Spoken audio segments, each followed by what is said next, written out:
হাদি টাঙ্গাইল নূর মসজিদের পাশে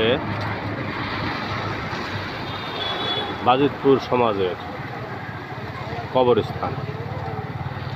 কিন্তু অত্যন্ত দুঃখের বিষয়, এই কবরস্থানে প্রতি বৎসর এভাবে পানি জমে থাকে। এই কবরগুলি পানির নিচে তলিয়ে আছে, কেউ দেখার নেই, শুধু খালি আল্লাহই যেন দেখে। আপনাদের সবার কাছেই বিনীত অনুরোধ,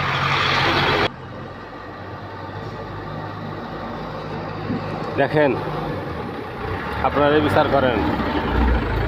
আপনাদের কাছেই ধার থাকলো, দয়া করে জিনিসটা সবাই দেখবেন, শেয়ার করবেন এবং কর্তৃপক্ষের দৃষ্টি আকর্ষণ করছি, বিশেষ করে পৌরসভার মেয়র সাহেব, জেলা প্রশাসক সাহেব, আপনাদের দৃষ্টি আকর্ষণ করছি যাতে এই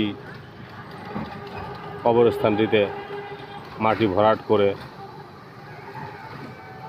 এই পানির নিচে তলিয়ে যাওয়া কবরগুলিকে উদ্ধার করা হয়। তার জন্য সবিনয় অনুরোধ জানাচ্ছি। আপনাদের সবাইকে অনেক অনেক ধন্যবাদ জানিয়ে এখানে শেষ করছি। খুদা হাফেজ।